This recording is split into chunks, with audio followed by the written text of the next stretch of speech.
مضل له ومن يضلله فلا هادي له أشهد أن لا إله إلا الله وأشهد أن محمدا عبده ورسوله اللهم صل على محمد وعلى آل محمد كما صليت على إبراهيم وعلى آل إبراهيم وبارك على محمد وعلى آل محمد كما باركت على إبراهيم وعلى آل إبراهيم في العالمين إنك حميد مجيد أما بعد. Alhamdulillah, kita bersyukur kepada Allah Ta'ala dapat lagi bersama-sama untuk kita meneruskan tajuk pengajian kita berkenaan dengan tafsir, dan kita Alhamdulillah pada minggu yang lalu telah mengambil sampai ayat ke-17 dalam surah Jin. Baik, yang mana dalam kali terakhir kita bincang, kita sedang masih lagi bincangkan berkenaan perbualan jin-jin yang mereka ni mendengar bacaan Rasulullah sallallahu alaihi wasallam. Allah Ta'ala halakan mereka untuk mendengar bacaan Rasulullah agar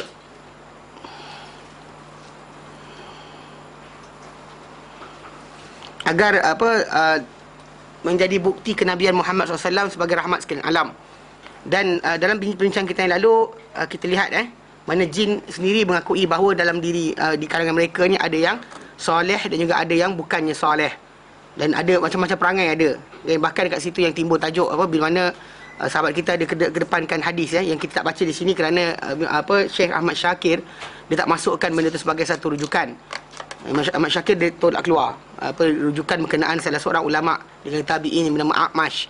Dia katakan dia telah melihat jin datang ke rumah dia, kemudian jin tu bersembang dengan dia, dan kemudian dia tanya jin tu nak makan apa makanan paling dia suka, dan kemudian dia tanya pada jin berkenaan apakah kedudukan golongan Rafidah, golongan yang Syiah Rafidah di kalangan jin. Jadi kata jin paling jahat, jin tu kata yang paling jahat di kalangan kami adalah golongan Rafidah.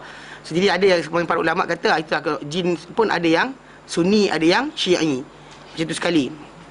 Nah, ini dari segi asas yang pelafazan hari tu. Jadi kerana nak mendatangkan tajuk kunna tora ekor kidada tu, kami ini berbagai-bagai barah, berbagai bentuk, cara pemikiran, cabang dan sebagainya, ada falsafah, dan itulah sebab datang dalil menunjukkan bahawa kononnya jin ni adalah macam tu. Tapi kita kata mungkin lafaz hadis yang lain ataupun lafaz Al-Quran itu sendiri yang memadai untuk menerangkan bahawa dia kata kami ada yang soleh, ada yang tidak soleh, dan itu dah besar dah. Dan mereka mengatakan bahawa kami tak menyangka bahawa akan ada manusia ini yang bahawa tidak akan ada boleh dilemahkan Allah Ta'ala di muka bumi, dan tidak ada siapa, kami sendiri pun tak boleh melemahkan Allah Ta'ala ni, untuk lari daripada dia pun tak boleh. Dan dia kata, dan kami apabila kami mendengar hidayah, kami beriman dengan hidayah berkenaan, maksudnya beriman dengan Allah Ta'ala, beriman dengan Tuhannya, maka tak akan dia bimbangkan kerugian dan tidak akan juga kepayahan. Dan dia kata juga, dan sungguhnya di kalangan kami ada yang Muslim dan ada yang bukan Muslim, ada yang qasitun. Adapun siapa yang Islam, maka orang tersebut telah mencari atau mendapatkan petunjuk. Adapun orang yang qasitun, maka mereka ini untuk jahanam menjadi bahan bakar bagi api neraka. Dan kalau sekiranya mereka berterusan ataupun istiqamah di atas jalan, ada dua sama ada qasitun ni actually lawan kepada Muslim, mana dia ni asalnya maksud dia melampau. Qasata ni dia kalau muksid ni adil, kalau qasid ni melampau. Melampau dalam berdegil, melampau dalam menentang. Dan kalau mereka ni berterusan di atas jalan lurus, kami akan siramkan mereka dengan air yang mencurah-curah. Mana Allah Ta'ala kata dua, sama either jalan tadi, jalan kebaikan, kebenaran, di mana benda tu akan menjadi sebagai ujian. Mana kalau dapat kebaikan pun ujian juga. Adapun sebaliknya kata dapat ujian mencurah kalau sekiranya mereka kufur, kekal di atas jalan yang salah, Allah Ta'ala berikan juga mereka nikmat yang banyak. Tapi linafsinahum fi, untuk kami uji mereka pada nikmat berkenaan. Dan barang siapa yang berpaling daripada mengingati Tuhannya, akan dimasukkan ke dalam azab yang bertingkat-tingkat, menaik, bukan makin menurun tapi makin menaik. Itu yang dibincangkan oleh ayat yang kita bincangkan kali terakhir hari itu. Pada hari ini kita akan masuk pada tajuk yang baru, itu 18 sampai 24 surah Jin. Allah menyatakan a'udzubillahi minasyaitonirrajim. Wa annal masajida lillahi fala tad'u ma'allahi ahada. Wa annahu lamma qama Abdullahi yad'uhu kadu yakununa alaihi libada. Qul innama ad'u rabbi wala usyriku bihi ahada. Qul inni la amliku lakum darran wala rashada. Qul inni lan yujirani minallahi ahadun walan ajida min dunihi multahada illa balaghan minallahi wa risalatihi. Wa man ya'sillaha wa rasulahu fa inna lahu nara jahannam khalidina fiha abada. حتى إذا رأوا ما يوعدون فسيعلمون من أضعف ناصرا وأقل عددا. Baik, yaqulu ta'ala berfirman Allah Ta'ala,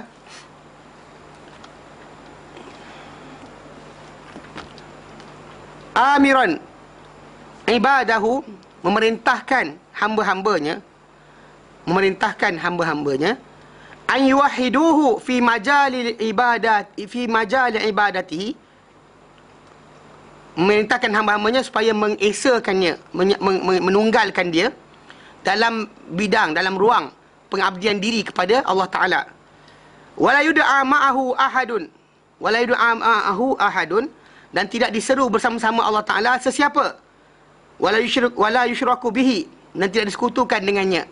Allah Ta'ala minta apa? Allah Ta'ala menyeru supaya dan memerintahkan supaya diesakan dia dalam maksud ibadat, dan juga jangan diseru bersama-sama dengan dia sesiapa pun, dan tidak disekutukan dia dengan siapa benda sekalipun. Kama qala Qatadah fi qawlihi, sebenarnya dinyatakan oleh Qatadah pada firman Allah Ta'ala, wa annal masajida lillahi fala tad'u ma'allahi ahada. Dan bahawa masjid-masjid itu adalah milik Allah Ta'ala, adalah untuk Allah Ta'ala, maka janganlah kamu suruh bersama Allah Ta'ala sesiapa pun. Qala, berkata Qatadah, kanatil yahud wan nasara idza dakhalu kanaisihim wa bi'ihim asyraku billah. Dahulunya orang Yahudi dan Nasrani, apabila mereka memasuki kanaisihim, gereja-gereja mereka, wa bi'ihim, dan kuil-kuil mereka, tempat-tempat ibadat mereka, asyraku billah, mereka menyekutukan dengan Allah. Mereka menyekutukan dengan Allah Ta'ala. Macam kita lihat mereka, kalau orang Yahudi ke Nasrani, di samping Allah Ta'ala dia akan adakan yang lain. Contoh macam kalau orang Kristian dia adakan ada Holy Mary lah. Kemudian kalau itu yang awal sangat. Kalau yang lewat sikit ada Saint Peter lah, Saint John lah, Saint apa dan sebagainya, dikaitkan sekali dengan Allah dalam seruan dan juga dalam permintaan. Dia akan kaitkan sen inilah, sen itu dan sebagainya, digabungkan bersama dengan Allah Ta'ala dalam penyeruan dan permintaan mereka. Jadi kita kata benda berkenaan itu Kristian. Kalau Yahudi pun ada juga. Cuma kita pasal Yahudi ni agak kurang dia buat dalam televisyen dan sebagainya, kita tahu apa ni diorang buat. Orang Melayu kita bukan ada juga, kan? Dia pergi seru nama-nama bukan-bukan, panggil hitam lah, Tok Kenali lah, Tok ni lah, Tok macam-macam nama, Tok dia. Tak tahu atuk dia sungguh ke tidak, tahulah, tapi panggil Tok. Kan? Mana syekh ini, syekh itu dan sebagainya. Mana seruan tadi? Maka fa'amarallahu nabiyahu sallallahu alaihi wasallam an yuwahhiduhu wahdah. Maka Allah Ta'ala memerintahkan nabinya sallallahu alaihi wasallam untuk mengesakan Allah Ta'ala hanya dia, tiada yang lain. Mana tak ada digandingkan Allah Ta'ala dengan sesiapa. Tidak digandingkan Allah Ta'ala dengan sesiapa dalam masjid berkenaan. So tak adalah kita kita menyeru-nyeru dengan lafaz-lafaz yang lain selain daripada bertasbih muji Allah Ta'ala sahaja. Itu sebab kenapa kita kata kalau selawat kepada Nabi SAW tu lafaz-lafaz yang selawat tadi tak dibuat dalam bentuk yang meninggikan suara. Kerana kita kata dalam masjid itu seruan yang tinggi, seruan yang kuat patutnya adalah kepada Allah Subhanahu Wa Taala, tidak pada lain. Dia kata wa annal masajida fala tad'u ma'allahi ahada. Masjid itu milik Allah Taala, maka jangan kamu seru, kamu jangan dengan panggil dalamnya bersama-sama Allah Taala siapa pun. Hatta Nabi Muhammad sendiri pun tak boleh kita buat macam tu. Kenapa? Itu yang dia ajar kepada Rasulullah SAW. Dan itulah kenapa Rasulullah SAW dan para sahabat sendiri tak buat apa yang kita buat. Mana apa yang kita nampak orang buat sekarang bila dalam masjid dia baca zikir kuat-kuat, bukan zikir, dia selawat kuat-kuat yang bergendang-gendang dan sebagainya, tidak ada kaitan pun dengan ajaran yang dibawa oleh Rasulullah sallallahu alaihi wasallam. Itu para sahabat tak pernah buat. Kalau dia kata para sahabat tahu itu lebih baik, maka mereka akan buat lebih awal lagi. Pasal para sahabat orang yang paling faham berkenaan dalil, paling berusaha untuk dapatkan pahala. Berbeza dengan kita diorang kalau sungguh-sungguh bila Nabi kata benda sekian akan pahala, mereka akan buat, berlumba mereka buat. Mereka akan bangun malam beramai-ramai. Berbeza dengan kita sekarang ni tahu tentang fadilat bangun malam tapi kita tak buat pun. Macam para sahabat bila Nabi sebut tentang fadilat satu perkara, dia akan berlumba-lumba untuk perkara berkenaan. Itu beza dia. Jadi bila diseru dalam masjid tadi, hanya nama Allah Taala saja yang patut diseru, dipanggil dan juga diagungkan. Ditinggikan suara pun dengan nama Allah Taala saja, bukan dengan yang lain. Wa Ibn Abbasin, daripada Ibn Abbas radhiyallahu anhuma, fi qaulihi, pada firman Allah Taala, firman-Nya Allah Taala, wa annal masajid lillahi fala tad'u ma'allahi ahada, dan bahawa masjid-masjid itu adalah milik Allah Taala, untuk Allah Taala, maka jangan kamu seru, kamu panggil bersama-sama Allah Taala siapa pun. Qala, berkata Ibn Abbas, lam yakun yauma nazalat hadhihi al-ayati fil ardi masjidun illa al-masjidil haram. Tidak ada pada hari turunnya ayat ini di muka bumi ini satu masjid pun kecuali Masjidil Haram sebenarnya. Pasal ketika turunnya ayat ni turun di Makkah, dan ketika waktu berkenaan masjid dikenali di sisi mereka umat Islam hanyalah Masjidil Haram. Masjid Nabawi di Madinah tak diketahui pun. Bahkan Isra Mi'raj pun tak mula lagi berlaku. Maka tak timbul lagi masalah berkenaan dengan dipahami ada masjid lain. Sebenarnya actually originally, dan satu lagi dia kata kalau Masjid Haram, Masjid Ilya yang di itu Baitul Maqdis, itu pun sama, dia kata cuma masalah sekarang yang mana siapa pergi ke sana tahulah itu tempat, tapi nak dikatakan masjid tidak lagi. Bila Allah Taala panggil mereka masjid, maka masjid lah ya. Tapi asalnya mereka kenal masjid itu adalah Masjid Haram dan yang Masjid Ilya Baitul Maqdis, dua saja. Wa qala A'mash, berkata A'mash, qalatil jin, berkata jin, ya Rasulullah, idzan lana nashhadu ma'aka salawat fi masjidika. Berkata A'mash, telah berkata jin, wahai Rasulullah, izinkanlah untuk kami menyaksikan, hadir bersama dengan engkau solat. Salawat tu solat.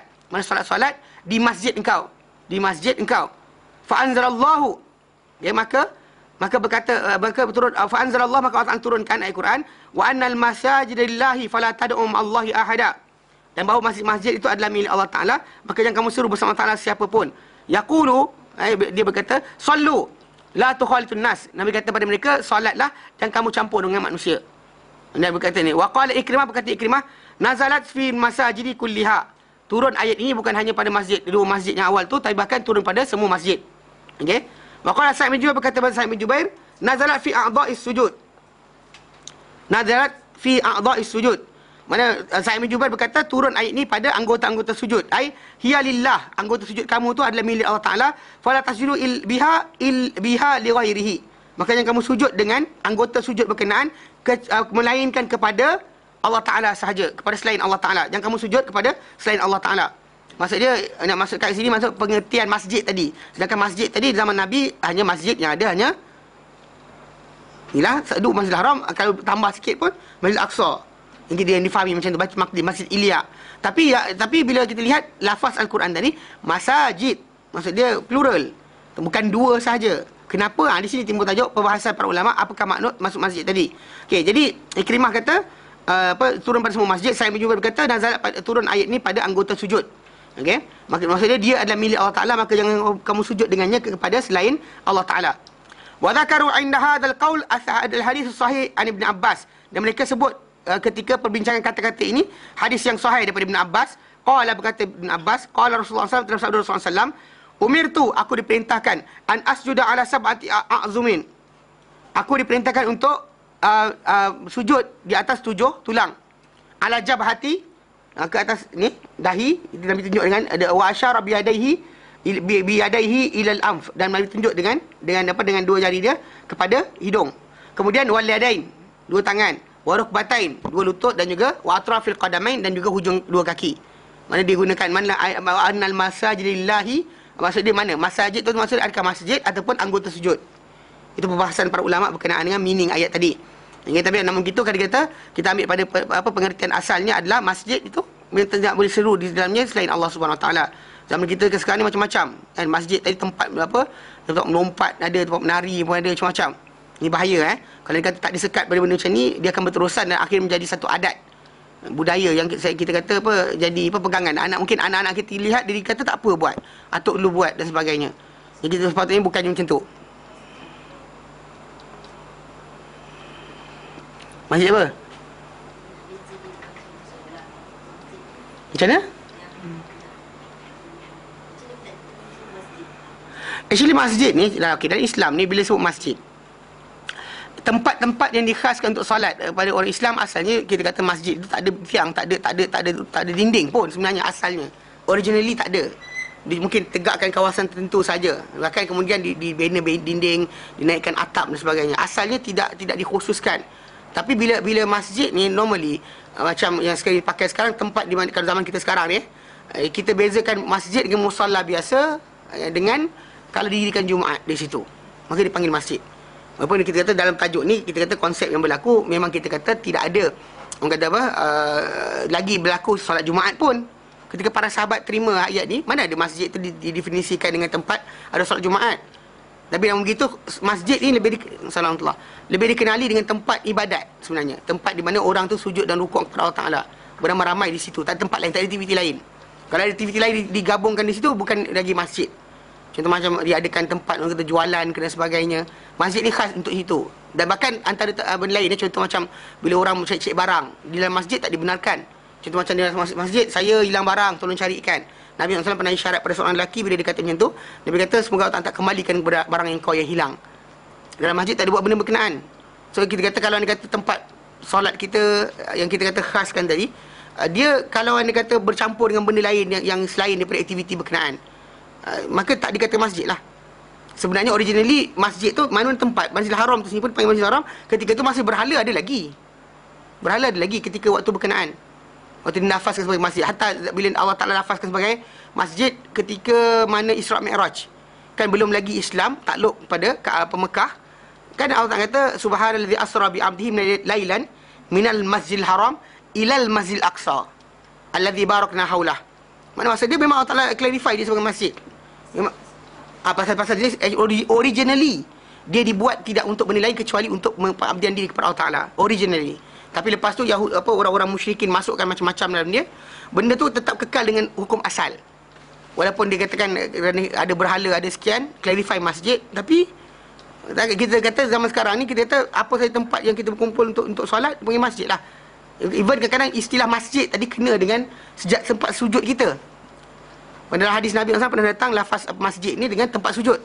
Mana tempat kita solat musalla seorang itu panggil masjid dia. Pun ada juga datang lafaz berkenaan. Mana kita kata define benda masjid tu kalau zaman kita sekarang ni dengan mendirikan solat 5 waktu beserta dengan solat Jumaat. Dan dihidupkanlah, maksudnya dihidupkan tempat berkenaan yang macam tu. Kalau tidak, kita kata nak kata masjid pun tidak masjid lah. Memang tak ada solat diadakan di situ, datang-datang tak ada solat. Nak kata masjid apa? Kunci pegang kat seorang je. Seorang pegang, betul kena tak ada siapa lah, azan tak dilaungkan dan sebagainya. So masjid tadi dia mesti dilaungkan azan, syiar Islam dizahirkan di situ. Mana ada kelas pengajian agama ke dan sebagainya, maka jadi di situ masjid, tempat sujud. Dia bukan hanya tempat sujud, tapi bahkan tempat ibadat yang besar di Islam. Jadi kita kata definisi khas masjid tadi payah kita nak define. Kalau awal Islam lain, ketika zaman Rasulullah SAW tu tengah ni lain, dan zaman kita sekarang ni ditambah dengan tajuk tu lah. Tajuk solat Jumaat kena dibuat di situ, boleh dinamakan masjid. Kalau tak dipanggil surau. Dan kita kata zaman kita sekarang ni, kalau tak definisi masjid mesti ada solat Jumaat. Tak ada solat Jumaat dia panggil surau. Kalau ada solat Jumaat, maka baru timbul tajuk itu masjid. Even actually bantuan kerajaan kepada tempat berkenaan pun berdasar pada status dia masjid atau surau. Even kita kata penguasaan pelantikan imam pun macam tu juga, berdasar pada status dia surau atau masjid. Beza. Kita sendiri yang ada definisi khas. Kalau originally kita kata, kalau ada kita macam ramai kita kan, ada tempat kita khaskan, kita satu kampung khas tempat ini untuk kita solat beramai-ramai. Maka itulah didirikan solat Jumaat, solat berjemaah, itulah masjid. Kalau seorang semayang kat sini, seorang semayang kat sana, tak ada panggil masjid lah.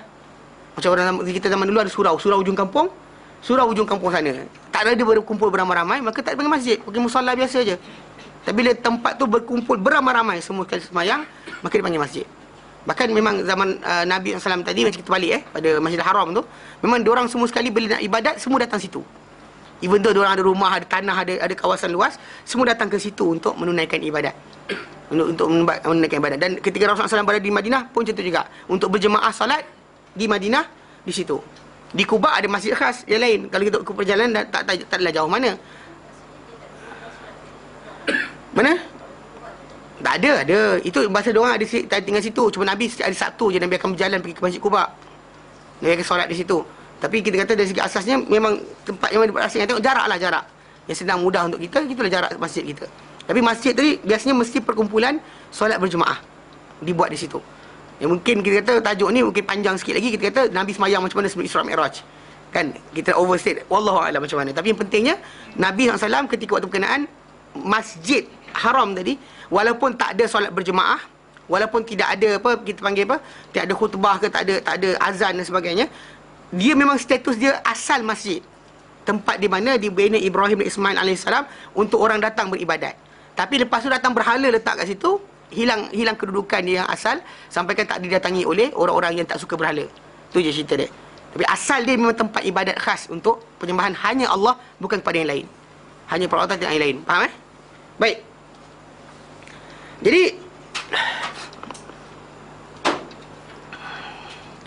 dia kata, sambung wa qauluhu, dan firman Allah Ta'ala lepas tu, wa annahu lamma qama Abdullah yad'uh, wa annahu, dan sungguhnya lamma qama Abdullah, apabila bangun hamba Allah Ta'ala, seorang hamba Allah Ta'ala ini, yad'uh, menyeru Allah Ta'ala, kadu yakununa alaihi libada, hampir-hampir mereka ni ke atasnya mengurumun.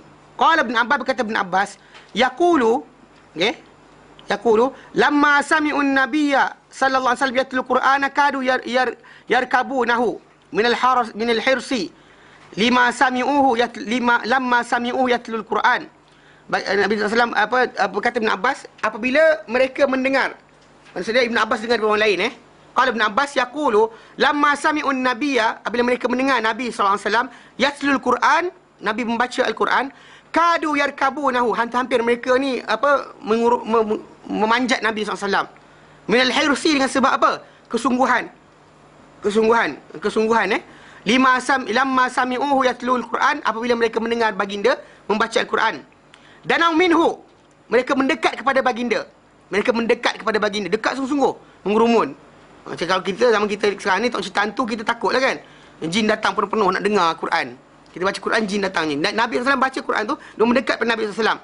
Danau minhu falam ya'lam bihim. Danau minhu, mereka mendekat padanya, falam ya'lam bihim hatta atahu rasul faja'ala yukriquhum. Mana mereka mendekat daripadanya sehingga mereka falam ya'lam bihim, maka tak mengetahui. Dia tak mengetahui tentang mereka hatta atahu rasul. Dia datang padanya utusan, faja'ala yukriquhum, sehingga datang padanya pada baginda Rasul, itu utusan Allah Ta'ala, faja'ala yukri'uhu, membaca kepada baginda SAW, qul uhiya ilayya, dan Nabi tak tahu pun jin tu datang, sehinggalah Jibril datang bacakan kepada Nabi. Rasul yang dimaksudkan dalam ayat tu, Rasul yang tu adalah Jibril. Mana falam ya'lam bihim, maka baginda tidak mengetahui tentang mereka, itu jin, hatta, sehingga atahur Rasul, datang kepada baginda. Siapa? Rasul, itu Jibril. Faja'ala yukri'uhu, lalu datang Jibril ni membaca pada baginda apa? Qul, katakan hai Muhammad, uhiya ilayya, diwahyu kepadaku, annahu, sungguhnya, istama'a nafarun minal jinni, telah mendengar satu kumpulan di kalangan jin. Ayastami'una al-Quran, mereka mendengar Al-Quran. Hadza qaulun, ini adalah satu qaul. Wa huwa marwiyun an Zubair bin Awam, diriwayatkan pendapat ini daripada Zubair bin Awam. Wa Ibn Abbas, daripada Ibn Abbas, qala, beliau berkata, qala al-jin li qaumihi, berkata jin pada kaum dia. Mana pendapat pertama kata Zubair bin Awam kata, Ibn Abbas diriwayatkan balik bahawa apabila mereka mendengar Nabi SAW baca Quran, mereka hampir-hampir menyerbu Nabi SAW dengan kesungguhan. Apabila mereka mendengar bacaan Quran, mereka mendekat, Nabi tak tahu, sehinggalah Jibril bagi tahu baginda SAW dengan ayat surah jin ni. Okey, itu pendapat pertama. Daripada Ibn Abbas pula, beliau berkata, qala al-jin li qaumihi, berkata jin pada kaum dia, wa annahu lamma qama Abdullah yad'uhu kadu yakunun alaihi libada, dan sungguhnya dia apabila mereka apabila bangun hamba Allah Taala itu membaca menyeru berdoa kepada Allah Taala, ya kadu, hampir-hampir mereka yakunun alaihi libada, mereka jadi ke atasnya mengurumun. Qala lamma ra'ahu yusalli wa ashabahu, berkata Ibn Abbas, apabila mereka melihat baginda SAW solat bersama sahabat-sahabat baginda, yarka'una biruku'ihi wa yasjuduna bisujudihi, mereka rukuk dengan rukuk Nabi SAW dan mereka sujud dengan sujud baginda SAW. Qalu, mereka itu jin ni, ajibu min tawaiyati ashabihi lahu, ajibu, mereka rasa takjub, rasa pelik, min tawaiyati, dari segi ketaatan, terhadap ketaatan sahabat-sahabat baginda kepada baginda. Kan baginda bangun Allahu Akbar, semua pun Allahu Akbar, sami Allahu liman hamidah, Allahu Akbar. Jadi jin ketika tu rasa takjub dengan apa yang berlaku pada keadaan tersebut. Lalu mereka berkata pada kaum mereka, qala, berkata perawi tadi, faqalu liqaumihi, lalu mereka berkata pada kaum mereka, lamma qama Abdullah yad'uh, apabila bangun hamba Allah Taala itu Muhammad ini, yad'uh, menyeru Allah Taala, kadu yakun alaihi ibadah, hampir mereka ni ke atasnya mengurumun semua datang dekat baginda SAW. Diorang ceritakan apa mereka nampak dengan perbuatan para sahabat kepada baginda. Wa hadha qaulu tsani, ini pendapat kedua tentang apakah dimaksudkan dengan dan apabila bangun, wa annahu, dan sungguhnya apabila bangun Abdullah hamba Allah itu, yad'uh, menyeru Allah Taala, kadu, hampir-hampir mereka, yakunun alaihi ibadah, menjadi ke atas hamba Allah Taala tadi mengurumun. First nak kata jin mengurumun pada Rasulullah SAW. Second pendapat kata tak, para sahabat duduk belakang Nabi SAW beramai-ramai solat dengan Rasulullah SAW, ikut pergerakan baginda. Jin rasa takjub dengan apa yang berlaku, lalu mereka cerita pada kaum mereka. Dan bila bangun saja hamba Allah Ta'ala tu menyeru Allah Ta'ala, lalu mereka semua mengurumun pada dia. Itu maksud dia cerita kali kedua. Ini pendapat kedua. Wa marwiyun an Sa'id bin Jubair aidan, dan diriwayatkan pendapat ini juga selain daripada Ibn Abbas, juga diriwayatkan daripada Sa'id bin Jubair juga. Wa qala Hasan, berkata Hasan, ini pendapat yang seterusnya. Pendapat ketiga, wa qala Hasan, berkata Hasan, Hasan Al-Basri, lamma qama Rasulullah SAW yaqulu la ilaha illallah yad'un nasa ila rabbihim, apabila bangun Rasulullah SAW mengatakan tiada Tuhan melainkan Allah Ta'ala, wa yad'un nasa ila rabbihim, dan menyeru manusia kepada Tuhan mereka, karatil arabu talbadu alaihi jami'a, hampir-hampir orang Arab, golongan Arab ni, bangsa Arab ni, talbadu, mengurumun ke atas baginda semua sekali. Bila Nabi kata la ilaha illallah, semua datang dengar, datang mendengar. Jadi jin nampak benda yang berlaku ni, kisah yang berlaku ni tentang perbuatan Rasulullah SAW, datangnya orang-orang ni mengurumun pada Nabi SAW bila baginda bercakap. Yang ikut separuh mungkin dah lari, separuh lagi. Tapi setiap kali Nabi berdakwah, diorang akan mengurumun pada Nabi SAW. Sebab kenapa kita lihat dalam hadis-hadis yang datang, bapa saudara Nabi SAW sendiri, Abu Lahab dan juga lain-lain di kalangan pembesar Quraisy, berusaha untuk jangan bagi orang datang dengar. Diorang kacau, diorang ni, jangan dengar. Setiap kali Nabi berdakwah, orang akan datang mendengar, tapi diorang akan cuba kacau. Kacau dengan lagu, nyanyian dan sebagainya, pekikan, siolan, kan, dia saja kacau supaya jangan sampai orang dengar.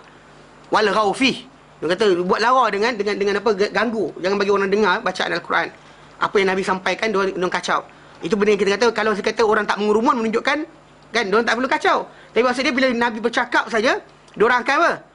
Mengurumun pada Nabi SAW. Ya.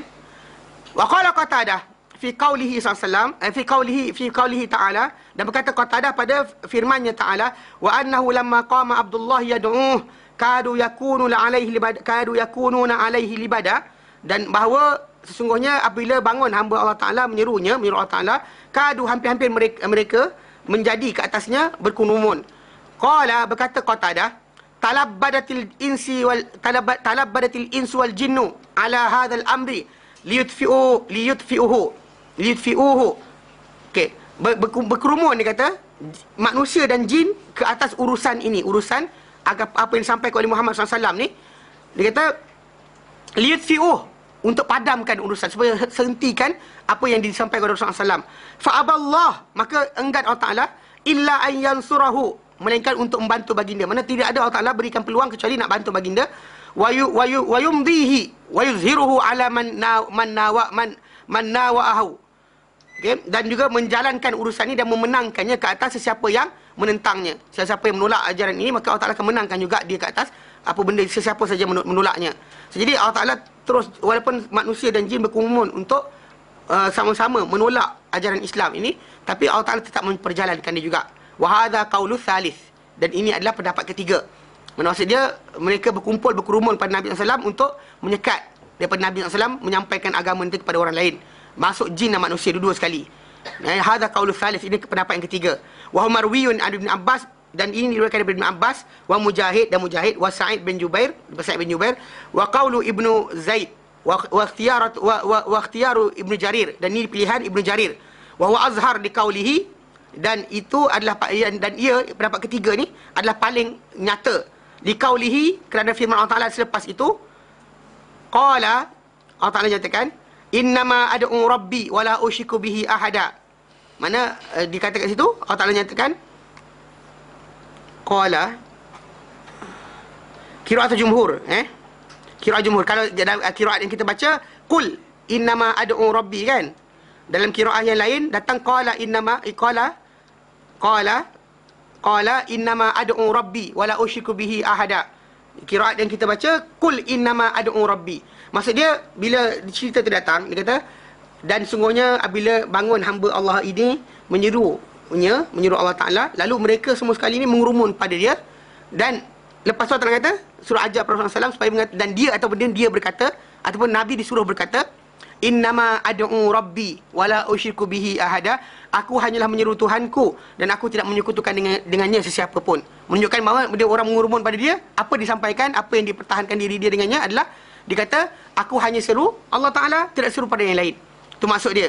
Tidak menyeru dengan Allah Taala sesiapa pun. Seolah macam nak menunjukkan bahawa bila diorang cuba menyekat apa yang disampaikan oleh Rasulullah SAW, maka jawapan yang Allah Taala suruh Nabi jawab pada mereka adalah katakanlah hai Muhammad, ikut qiraat kita baca qul innama ad'u rabbi.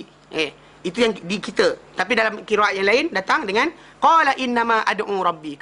Berkatalah dia hamba Allah Taala ini innama ad'u rabbi.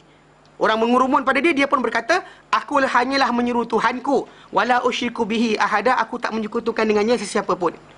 Nampak dia qiraat kita datang katakanlah hai Muhammad. Tapi qiraat yang lain datang dengan dia berkata, hamba Allah Taala yang dikerumuni tadi pun berkata, aku hanyalah menyeru Tuhanku dan aku tak menyekutukan dengannya sesiapa pun.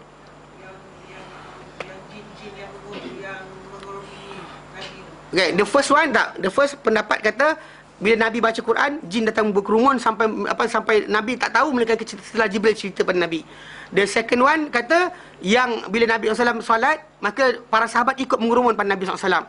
The third one kata maksud dia bila Nabi menyeru kepada Allah Ta'ala, lalu datang orang-orang manusia dan jin menyekat baginda daripada menyampaikan dakwah tadi, mengerumun pada Nabi untuk menyekat. Dan ini pendapat yang ketiga ni yang paling nyata mengikut bacaan berikutnya. Mana lepas tu kita baca ayat berikutnya ada kena berkait dengan tajuk ni. Kita kata macam dipilih oleh Ibnu Jarir At-Tabari, dia pendapat ketiga ni, dia kata maksud dia dan apabila bangun hamba Allah Taala itu Muhammad SAW ni menyeru pada Allah Taala, berdoa kepada Allah Taala, kadu yakununa alaihi ibadah, hampir-hampir mereka ini kepada Muhammad ni mengurumun. Maksud dia sebut tadi qala talabbadatil insu wal jin, berkerumun manusia dan jin ala hadzal amri, di atas urusan ini, urusan agama ni, liyutfi'uh, untuk memadamkannya, bukan untuk mendengar tapi untuk padamkan. Fa aballah, maka Allah Taala enggan, illa ayansurahu, kecuali membantunya. Allah Taala tak mahu kecuali untuk membantu saja. Wa yumdihi, dan memperjalankannya. Wa yuzhirahu, dan juga memenangkannya ala man nawa'ahu, ke atas orang yang menentangnya. Siapa menentang ni, agama ni tetap akan dimenangkan Allah Taala. Ini pendapat ketiga. Maksudnya berkerumun, maksudnya berkerumun bukan jin berkerumun dengan Rasulullah SAW, bukan para sahabat berkerumun ikut Rasulullah, tapi jin dan manusia berkerumun untuk menyekat baginda daripada meneruskan agar urusan ini. Jadi dan pendapat ini diriwayatkan daripada Ibnu Abbas, Mujahid, Sa'id bin Jubair, dan juga satu pendapat daripada Ibnu Zaid, dan juga ini adalah pilihan Ibnu Jarir At-Tabari. Dan ini adalah paling zahir. Kenapa? Sebab firman Allah Taala lepas tu, yang mana dalam ayat berkenaan berbunyi qala, berkatalah Abdullah, bila dalam kerumun dia, berkatalah dia, innama ad'u rabbi. Rasulullah lah. Berkatalah dia Abdullah tu adalah Rasulullah tu sendiri. Mana dia kata innama ad'u rabbi. Bila dalam kerumun pada dia, kata-kata dia adalah aku hanya menyeru Tuhanku, aku tak menyekutukannya dengannya sesuatu pun. Itu seruan Rasulullah SAW berikan. Ai qala lahum Rasulullah, itu berkata Rasulullah SAW berkata pada mereka, Rasul tu berkata pada mereka, lamma azauhu, apabila mereka menyakiti baginda, wa khalafuhu, dan mereka menentang, menyanggahi baginda, wa kadzabuhu, dan mereka tak percaya pada baginda, mendustai baginda, wa tazaharu alaihi, dan mereka cuba memenangi, menewaskan ke atas baginda, liyubtilu ma jaa bihi minal haqqi, supaya mereka batalkan apa yang datang oleh baginda daripada kebenaran, wajtama'u ala adawatihi, dan mereka berkumpul untuk musuhi baginda. Apa baginda kata? Innama ad'u rabbi, aku hanyalah menyeru Tuhanku. Yang kamu rasa sakit sangat kenapa? Betul tak? Apa yang kamu hilang dengan kita kata macam ikut dari segi tauhid tadi? Apakah yang dirugikan oleh manusia, oleh orang ramai bila Nabi mengajak pada la ilaha illallah? Nabi tak minta tampuk pemerintahan, Nabi tak rampas kuasa, Nabi tak minta ada-ada orang, tak minta. Tapi kenapa mereka merasakan satu ancaman? Nampak tak? Maksud dia mereka terancam dengan la ilaha illallah tadi, maka mereka berusaha untuk jangan benarkan Rasulullah SAW berdakwah. Hatta dalam riwayat yang datang berkenaan dalam sirah, berkenaan bagaimana orang-orang musyrikin Makkah pernah menawar kepada baginda SAW untuk tinggalkan urusan agama ni. Mereka bagi harta, bagi kekayaan, bagi jadi raja kepada orang Arab, jadi raja pada mereka. Dia berikan perkahwinan dengan siapa baginda nak, kumpulkan harta untuk Nabi jadi orang paling kaya. Sampai Nabi kata dalam hadis berkenaan yang diriwayatkan dalam sirah, Nabi kata, kalau mereka letakkan matahari di tangan kananku, bulan dan kiriku untuk aku tinggalkan urusan ini, takkan sekali-kali aku tinggalkan. Takkan sekali-kali aku tinggalkan. Walaupun mereka letak matahari kat tangan aku. Maksudnya menunjukkan benda tu mereka nak suruh Nabi berhenti. Berkerumun pada Nabi untuk berhentikan ajaran Nabi SAW. Tapi benda berkenaan, sebenarnya mereka tak rugi apa pun. Pasal Nabi disuruh Allah Ta'ala supaya cakap, innama adu'u rabbi. Aku hanya seru Tuhanku. Aku hanya seru Tuhanku, yang korang musuh sangat kenapa? Sebenarnya tak rugi apa pun, betul tak? Ya? Ai innama a'budu rabbi wahdahu la usyrik la syarikalah. Aku hanyalah menyembah Tuhanku, hanya dia, tiada sekutu baginya. Wa astajiru bihi wa atawakkalu alaih. Aku meminta perlindungan dengannya dan aku bertawakal kepadanya. Wala usyriku bihi ahada, dan aku tak menyekutukan dengannya sesiapa pun. Maksud dia, itu yang kita kata, maksud dia kalau kita ni balik, maksud dia bila Nabi, mungkin jin tu cerita pada kaum-kaum dia kata apa? Bila Muhammad ni berdakwah aja, semua manusia mengurumun dengan dia, semua menyekat ajaran dia. Tapi apa kata-kata mulut dia adalah, aku hanyalah menyuruh Tuhanku, dan aku tidak menyekutukan dengan sesuatu benda pun yang lain. Itulah kata-kata yang keluar dari mulut baginda SAW. Wa qauluhu, dan firman Allah Ta'ala lepas tu, Qul inni la amliku lakum darran wala rasyada. Katakanlah ya Muhammad, inni, sungguhnya aku, la amliku lakum, aku tak miliki untuk kamu, darran, sebarang kemudaratan, wala rasyada, tidak juga petunjuk. Ai innama ana basyarum mithlukum yuha ilai. Itu maksud dia, hanyalah aku ini seorang manusia seperti kamu, diwahyukan kepadaku. Wa abdun min ibadillahi, dan seorang hamba daripada hamba-hamba Allah, laisa ilayya minal amri syai'. Tidak ada kepadaku, tiada kepadaku daripada urusan ini sesuatu pun. Pada apa? Pada hidayatikum, fi hidayatikum wala ghawayatikum, pada hidayah kamu dan juga pada kesesatan kamu. Mana maksud dia, seorang rasul itu datang untuk menunjukkan jalan sahaja. Mana dalam menyesatkan manusia, memberikan manusia ini untuk susah atau senang, atau dapat hidayah mudah atau susah, itu bukan kerja Nabi SAW. Maksud dia, kalau dia kata manusia itu sesat, macam kita terangkan itu, mana sesat seorang itu, sesatlah dia kalau dia kata dia melanggar ataupun tidak mengikuti apa yang Allah Ta'ala arahkan, itu saja. Kalau dia dapat hidayah pun kerana dia mematuhi arahan Allah Ta'ala. Mana untuk berikan kesenangan, mudah dia belajar atau payah dia belajar, itu terpulang pada Allah Ta'ala, bukan di bawah kawalan sesiapa. Maksud dia, dalam kata lain, bila Nabi lafazkan macam tu, aku tak memiliki untuk kamu sebarang kemudaratan. Maksud dia, untuk mudaratkan kamu, kamu tak ikut aku, kamu akan binasa. Bukan aku yang buat, maksud dia. Bukan Nabi yang akan jatuhkan orang tu dalam neraka, tapi adalah kesalahan mereka kepada arahan Allah Ta'ala sahaja. Dan juga rasyadah, petunjuk pun bukan aku yang buat pada kamu. Mana aku ajar kamu, tunjuk kamu. Macam kisah yang berlaku pada Musa AS. Dia tunjukkan mukjizat pada kaum dia, nyata depan mata. Turun macam Fir'aun ketika mana dia ajak Musa lawan. Dia ajak Musa lawan dengan ahli sihir dia. Kemudian bila ahli sihir dia tunduk dan sujud kepada Musa AS dan menyaksikan kepada membuat penyaksian bahawa Musa ini dan juga Harun adalah utusan Allah Ta'ala, ini yang dibuat oleh Musa bukan sihir. Fir'aun bukannya marah atau segeram sebab kalah. Dia marah, dia kata apa? Qala hal amantum lahu qabla an adzan lakum. Adakah kamu beriman pada dia sebelum aku izinkan kamu? Maksudnya dia bergeram sebab apa? Sebab orang tu masuk Islam sebelum dia bagi izin. Maksud dia tak logik pun, kalah soalan sekarang ni. Dia nak mendawan dengan Musa, dan ahli sihir dia semua mengaku apa Musa buat bukan sihir. Apa Musa buat bukan sihir. Tapi bila dapat jawapan berkenaan bukan sihir, dia masih lagi apa? Tak puas hati. Tak nak jawapan berkenaan. Itu salah dia. Mukjizat Allah tunjukkan. Mana tundukkan, Allah tundukkan pada hari berkenaan kepada kepada mukjizat Musa AS tu, ahli sihir, untuk panduan semua manusia yang hadir. Siapa yang hadir pada hari berkenaan nampak tanda tadi, tak beriman juga, itu kesilapan yang berlaku pada dia, degil dia. Allah Ta'ala dah berikan jalan, manusia tak nak buat pilihan yang betul, maka dia salah. Mana bila kita kata hidayah Allah Ta'ala sesatkan hidayah kan, ia adalah jalan, laluan. Untuk paksa kita menjadi kafir tak, menjadi Muslim tak. Kena faham Pasal kita bincang takdir, masalah takdir. Allah Ta'ala menentukan untuk kita ni dapat, contoh kawan kita siapa, jiran kita siapa, lahir negara mana, Itu bukan kita pilih tau. Dapat keluarga Pak Imam atau lahir keluarga perompak, itu tak pilih. Mana benda tu bukan urusan daripada orang tu sendiri. Bahkan Nabi pun tak kacau benda tu. Itu urusan siapa? Urusan Allah. Cuma orang tu tadi lepas dapat benda berkenaan, idea dia pilih jalan kanan atau jalan kiri, itu yang Allah tak nak kira pada dia. Mana kena musibah ke, kena kebaikan ke, dapat kebaikan, dapat musibah, itu belum lagi masalah pada dia sebenarnya. Pasal bila seorang manusia, dia kalau seorang mukmin, macam kita baca dalam hadis Nabi SAW, semua benda berlaku. Berkata ajaib. Ajaib urusan seorang yang beriman ini. Tak ada apa benda menimpa dia, melainkan semua kebaikan. Kalau menimpa dia kebaikan, dia bersyukur, maka itulah baik untuk dia. Kalau kena pada dia musibah, dia bersabar. Dia bersabar, maka itulah yang terbaik untuk dia. Bahkan tak ada benda, hatta duri menyucuk jari dia pun ada kiraan di sisi Allah Subhanahu Wa Taala. Tersepak dinding ke, tersepak batu ke, luka kaki ke, kan, sedih ke, penat ke, kehilangan ke, semua sekali.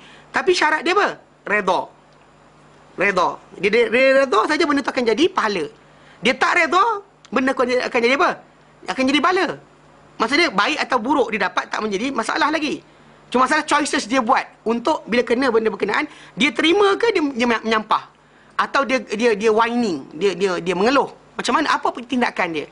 Kalau dia ada iman, dia terima dan dia kata aku redha ya Allah, maka naiklah tahap satu, iman dia akan naik. Tambah kuat dia beriman, maka Allah Ta'ala akan berikan pahala ganjaran di atas apa musibah yang dia kena. Tapi kalau sebaliknya, bila kena musibah tadi, dia mengeluh dan tak percaya dengan hukum Allah Ta'ala, dan merasakan Allah Ta'ala tak adil pada dia, atau merasakan Allah Ta'ala, dia kata why me. Kan, punya banyak orang kat Malaysia ni, kenapa handphone aku yang hilang? Dia kata, kenapa aku yang kena, bukan orang lain yang kena? Ini ayat-ayat ini keluar saja, maka musibah, ujian Allah Ta'ala tadi menjadi bala untuk dia. Kan kita pernah bincangkan, kita kata dalam surah Al-Lail, surah Al-Fajr. Surah Al-Fajr yang kita bincangkan dulu, kita kata fa'ammal insan, ada manusia ini, idza mabtalahu rabbuhu, bila dia uji dia ni oleh Tuhan dia, fa'akramahu wa na'amah, Tuhan muliakan dia, Tuhan beri nikmat pada dia macam-macam, fayaqul rabbi, manusia ni punya perangai, dia akan kata rabbi akraman, Tuhan aku muliakan aku, Tuhan aku sayang aku. Sebaliknya pula, wa amma idza mabtalahu, yang tadi awal ibtila juga, yang dibuat ibtila juga. Idza mabtalahu rabbuhu, bila dia diuji dia ni oleh Tuhan dia, faqadara alaihi rizqah, atau sikitkan rezeki dia, sempitkan hidup dia. Fayaqul rabbi ahanan, dia kata Tuhan apa? Tak sayang aku. Allah Ta'ala kata kalla, bukan macam tu. Bukan macam tu. Dan bahkan kita ada bukti dalam Al-Quran Karim, peluasan rezeki seorang terkadang menjadi musibah kat atas dia sampai kufur. Macam surah Kahfi kita bincangkan dahulu bagaimana seorang lelaki yang dikata Allah kata wadrib lahum masalan rajulain, buatlah Muhammad untuk mereka pemisalan masalan rajulain, pemisalan perumpamaan dua orang lelaki. Ja'alna li ahadihima, kami jadikan untuk salah seorang dua lelaki berkenaan, jannataini min a'dab, dua kebun daripada anggur, wa hafafnahuma binakhl, dan kami selang-selikan dengan tamar, wa ja'alna bainahuma zar'a, dan kami jadikan di antara kebun dia, dua kebun berkenaan, ada dah tanaman-tanaman yang lain. Kiltal jannataini atas ukulaha, semua kebun dia tadi, dua kebun tadi memberikan datangkan hasil dia, walam tazlim minhu syai'at, tak zalimi dia walau sikit pun, tak ada dahan dia, tak ada buah, semua ada. Fajjarna khilalahuma nahara, dan kami pancarkan di tengah-tengah kebun dia ni, kebun seorang ni, sungai. Mana seorang ni tak dapat apa yang seorang dapat. Wa kana lahu samarun, satu hari yang seorang yang ada kebun yang cantik ni, dia ada buah-buahan dia hadir. Faqala li sahibi, dia cakap pada teman dia, seorang lagi kebun tak baik dan tak best, tak bagus sangat, mungkin tanah tak elok ke, lereng bukit ke, tanah tu berasid ke, Allah alam. Tapi cerita dia kebun dia tak jadi. Jadi yang seorang ni yang dapat buah banyak, dia kata qala li sahibi wa huwa yuhawiruhu, dalam keadaan dia bersembang, berbual dengan dia. Dia kata apa? Ana aktsaru minka mala wa azzu nafara, aku banding dengan kau, aku lagi banyak harta dan juga lebih mulia dari segi teman-teman. Teman aku dapat ramai kan, Datuk Tan Sri, kau siapa? Ustaz je. Kawan kau, dia kata. Dia contoh je lah. Dia kata kawan kau tak best. Dia perbualan ni, seorang ni Allah Ta'ala bagi, tapi dia rasakan benda tu tanda Allah Ta'ala sayang. Sebab apa? Tengok dia bila dia cakap itu, wa dakhala jannatahu, dia pun masuk kebun dia. Satu hari dia masuk kebun dia. Masuk zalimun li nafsihi, dalam keadaan dia berdosa pada dia buat zalimun li nafsihi, maksudnya dia berdosa. Dia dalam keadaan berdosa. Dalam keadaan perangai dia kata dia bangga diri, sombong dan sebagainya. Dia kata apa? Qala ma adunnu an tabida hadhihi abada. Dia masuk kebun dia kata apa? Aku tak rasakan binasalah benda ni selama-lamanya. Ni kekal sampai kiamat, 7 keturunan tak habis harta kita ni. Dia kata. Dan ayat dia keluar kan. Lepas tu dia kata, tapi extend dia punya kufur tu tak habis. Sekali dia kufur itu, dia tambah sikit. Dia kata, wa ma azunnu sa'ata qa'imah. Aku tak rasalah kiamat berlaku. Nampak? Dia rasa Allah Ta'ala sayang dia, dapat nikmat, ada pilihan, choice dia sebagainya. Dia kata dia dapat dunia, dia rasa Allah Ta'ala sayang, bukan ujian. Dia kata wa ma azunnu sa'ata qa'imah. Aku tak rasa kiamat berlaku. Wala irritu ila rabbi, kalau aku kena balik juga, kalau ada kiamat ada dan aku kena kembali pada Tuhan aku, la ajidanna khairan minha munqalaba. Aku akan dapati lebih baik daripada berbanding kebun aku ni sebagai tempat kembali. Maksud dia rasa apa? Dunia Tuhan sayang, akhirat Tuhan sayang. Salah faham. Dan sayang tadi dia apa? Materialistik. Barang-barang. Tuhan bagi dia, contoh macam tak uji dia dengan kesakitan, tak susahkan dia, tak hilangkan harta dia, beri kebun dia banyak dan sebagainya. Dia rasa itu adalah tanda sayang Allah Ta'ala pada dia. Tapi salah faham sebab apa? Allah Ta'ala uji dia. Yang ini, yang seorang lagi pun sama juga sedang diuji. Dua-dua diuji.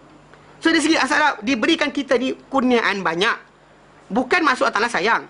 Diberikan kita kepayahan hidup, bukan maksud Allah Ta'ala menyampah. Maksud dia anda sedang apa? Diuji. Maksud dia hidayah dan juga apa, panduan, laluan ke hidayah. Kan? Laluan kepada musibah dan sebagainya. Allah Ta'ala aturkan, tapi masih lagi balik pada apa? Pilihan kita. Bila dapat kebaikan, kita buat apa? Dapat kepayahan, kita buat apa? Pasal ada manusia, contohnya hidayah mudah. Hidayah mudah. Lahir-lahir anak Pak Imam. Kan? Dapat tinggal society, masyarakat dia, bukannya tinggal setinggan, bukan tempat yang tak senonoh, semua bagus, baik, semua rajin. Maghrib semua pergi masjid. Kan? Semua pergi masjid. Dia pun terikut pergi masjid. Kemudian dapat apa ni keluarga dia ada harta untuk tanggung dia belajar. Semua itu tadi adalah benda aturan Allah Ta'ala untuk hidayah dia. Dalam masa yang sama kalau dia degil, lari, bapak dia suruh belajar Quran, dia lari pergi laga ayam. Nak salah siapa? Salah dia kan? So masalah dia sekarang ni, dia choices dia buat. Mana maksud dia aturan Allah Ta'ala aturkan. Ada orang Allah Ta'ala aturkan lahir-lahir anak sami. Tak ada sebarang panduan. Tengok bapak dia tengah sembah patung. Kita upscale sikit kehidupan dia, semua kampung dia sembah berhala. Semua percaya hantu setan dan sebagainya sebagai tempat perlindungan. Tapi dalam masa sama dia ada pilihan. Bila dipikir benda berkenaan, dia kata ini nonsense, tak logik dan sebagainya, dan dia pilih untuk belajar dan akhirnya dia masuk Islam. Itu juga pilihan dia. Pasal Allah Ta'ala akan berikan ganjaran pada seorang berdasar pilihan yang dia buat. Bukan berdasar pada apa Allah Ta'ala kurniakan. Mata kita warna apa, kulit kita macam mana, rambut kita panjang mana, badan kita tinggi pendek dan sebagainya. Tak ada pahala dosa lagi. Pahala dosa timbul masalah apa? Pilihan yang anda buat. Allah Ta'ala aturkan penyebab untuk pilihan tadi, tapi kita masalah berat ke mana? Tahu dah kadang-kadang ini betul, ini salah. Macam Fir'aun tadi kan. Dia tahu dah mana betul, mana salah. Depan mata dia nampak. Ahli sihir yang pagi tu dia kata apa? Dia kata ahli sihir tu cakap pada dia. Dia kata, kalau kami menang kami dapat apa? Dan surah Taha, dia kata kami dapat satu benda kalau kami menang. Lepas tu Fir'aun kata, fa innakum minal muqarrabun, kalau kamu menang kamu jadi orang yang hampir dengan aku. Maksud dia dijanjikan dengan wang. Diorang pun materialistik asalnya.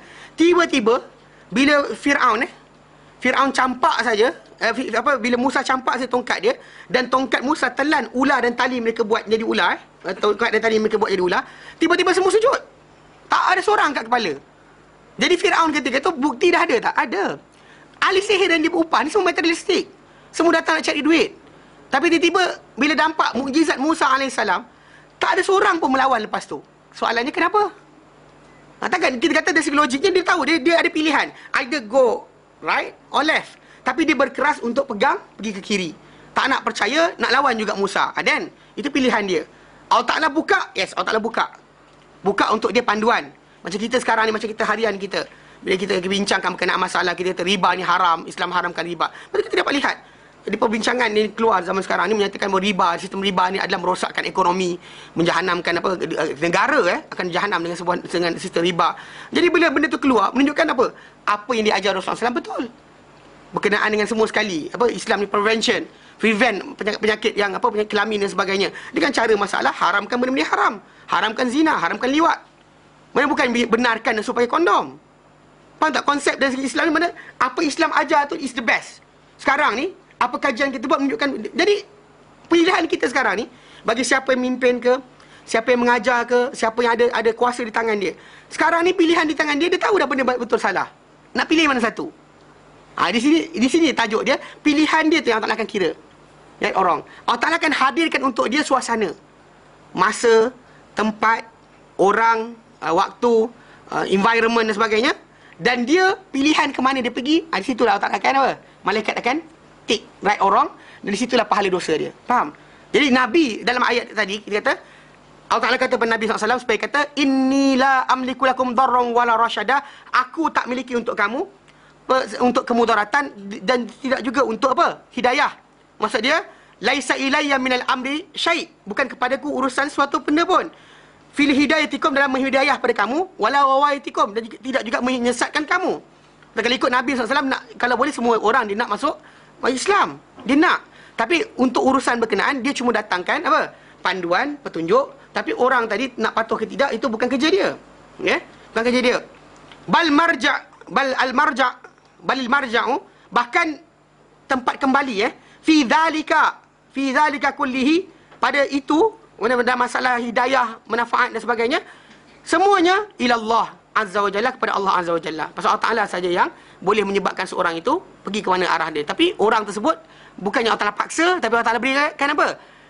Choices yang banyak kepada dia. Berikan kepada dia, beratkan kepada dia untuk apa? Suasana tadi. Jadikan hati dia lembut tengok benda berkenaan. Dan kadang dalam lembut hati pun masih lagi lawan.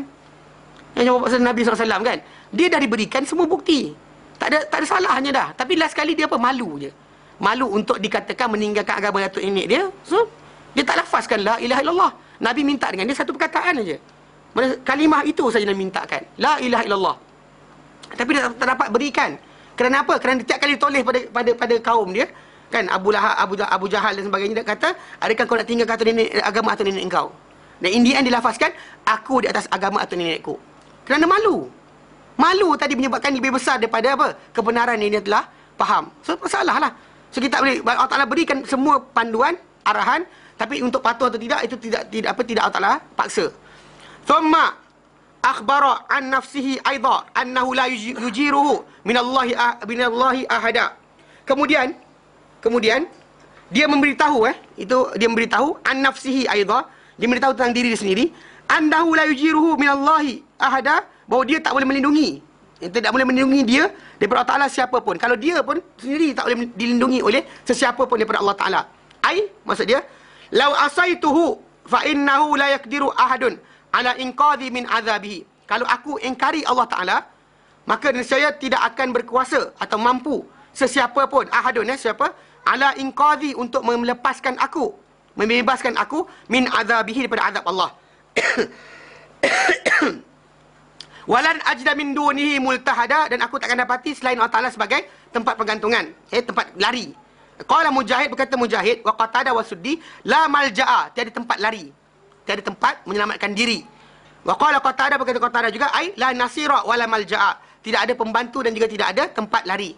Okey, contoh macam kita sekarang ni, tempat paling selamat kita, kalau apa berjadi, lari ke mana?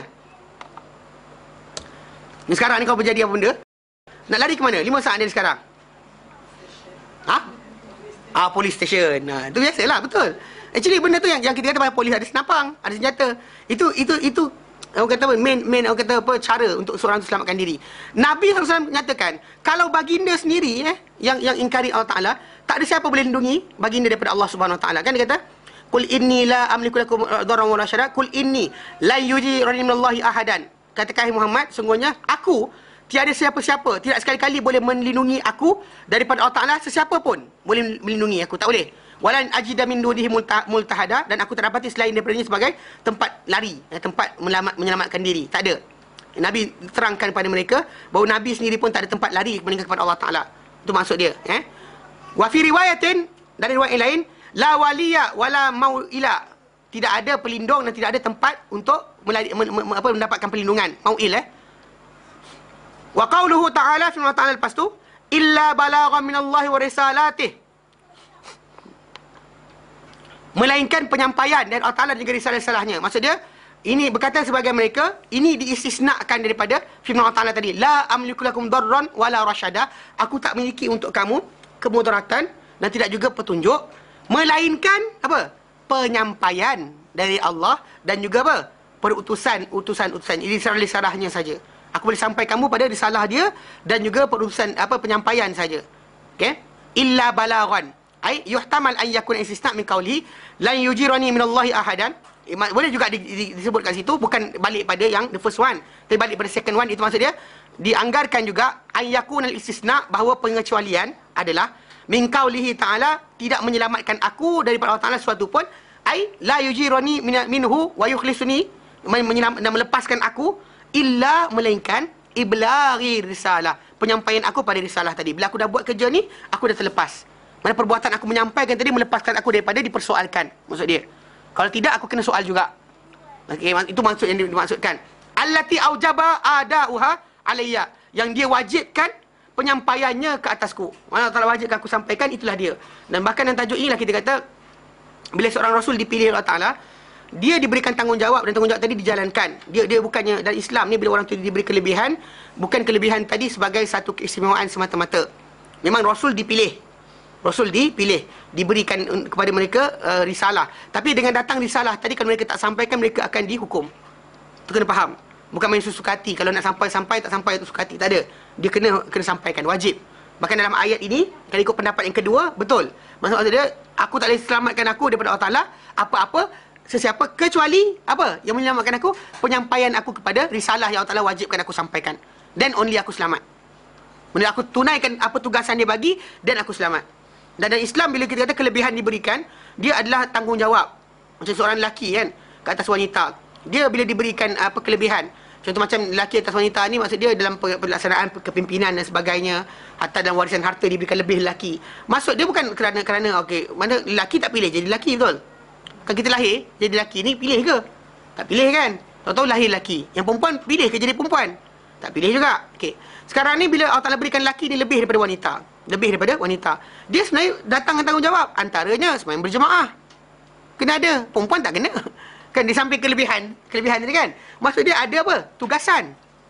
Kelebihan tadi dengan tugasan. Maksud dia kena sembahyang jemaah, kena jihad, kena dakwah fisabilillah, kena buat kerja-kerja tadi.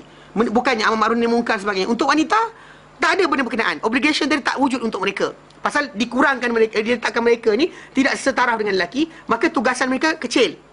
Lelaki datang sebagai lelaki, maka tugasan dia datang dengan bertanggungjawab.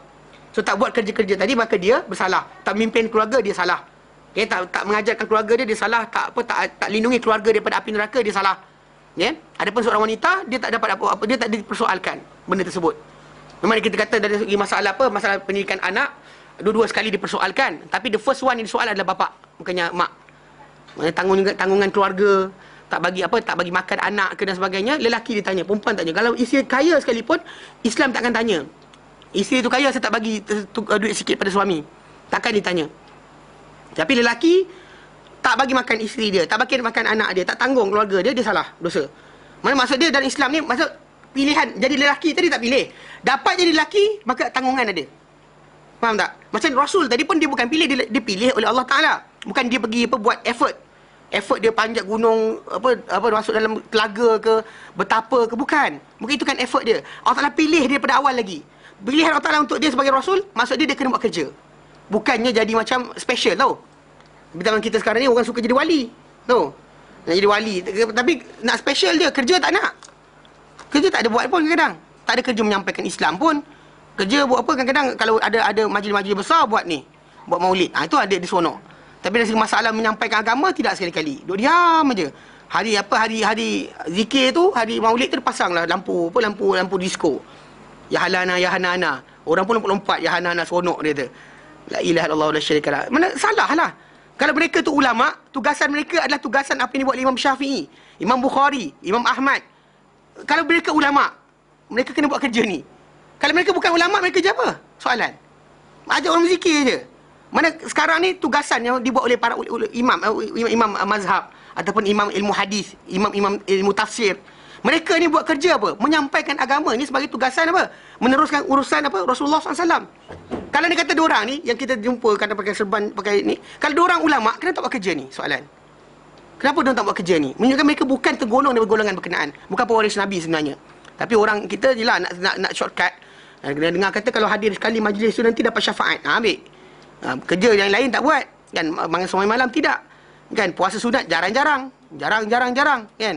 Sekali-sekala terdengar kita nak puasa kan. Tapi kita kata last sekali benda tadi menyebabkan kita apa? Malang sangat. Mana sunnah Rasulullah dihilangkan sebab kita tak tahu di mana duduknya, kedudukan tadi. Maksudnya memang kita kata tak ada siapa boleh melepaskan Rasulullah SAW kecuali apa? Penyampaian tadi. Mana la yujirani minhu, tidak siapa menyekatku daripadanya dan melepaskan aku illa iblaghir risalah, kecuali penyampaian aku kepada risalah yang allati aujaba adauha, yang diwajibkan penyampaiannya alayya, ke atasku. Kama qala ta'ala, sebagaimana Allah Ta'ala nyatakan dalam surah Al-Maidah.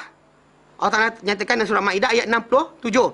Allah Ta'ala nyatakan, ya ayyuhar rasul, wahai rasul, balligh ma unzila ilaika min rabbik, sampaikanlah apa yang turun kepadamu dari Tuhanmu. Wa illam taf'al, kalau kau tak buat, kau tak sampaikan satu benda, kau tak sampaikan, fama ballaghta risalatah, maka kau tak sampaikan pun apa? Risalah Allah Ta'ala. Perutusan Allah Ta'ala kau tak buat pun. Dan ayat ini adalah ayat yang digunakan oleh para ulama untuk menjelaskan tidak ada syariat baru akan datang. Siapa-siapa kata mimpi jumpa Nabi ajar dia zikir tertentu, amalan tertentu, tertolak, rejected. Pasal Nabi disuruh supaya sampaikan ketika hidup. Kalau tinggalkan satu benda tak sampaikan, fama ballaghta risalatah, engkau tak menunaikan, tak sampaikan pun risalah Allah Ta'ala. Wallahu ya'simuka minan nas, dan Allah Ta'ala lah melindungi engkau daripada manusia. Pada ketika itu Nabi bimbang, kan kita sampaikan nanti orang marah dan sebagainya, maka Allah Ta'ala berikan satu jaminan, Allah Ta'ala lindungi engkau daripada manusia. Bila turun ayat ini, Allah Ta'ala, dalam hadis Nabi SAW, dalam hadis Muslim pun ada datang bila Nabi SAW turun ayat ini, Nabi suruh para sahabat yang jadi pengawal dia semua pergi. Asal sebelum turun ayat ini, Nabi dijaga oleh para sahabat. Bila nak tidur malam dan sebagainya, ada pengawal duduk keluar lintas depan rumah Nabi, depan kemah Nabi. Tapi bila turun ayat ini, Nabi keluar kepada Nabi daripada kemah, Nabi kata, pergilah, Allah Ta'ala dah jaga aku. Allah Ta'ala dah jaga aku. Jadi Nabi sampai lepas daripada kisah ni, Nabi tak dijaga oleh para sahabat langsung. Tak ada siapa jadi pengawal Nabi, ikut Nabi, jaga Nabi pergi mana dan sebagainya, tak ada. Kerana tajuk ni, Allah Ta'ala dah beri pelindungan. Tapi dari asasnya yang pertama, tidak ada boleh Nabi tinggalkan satu benda pun tak sampai.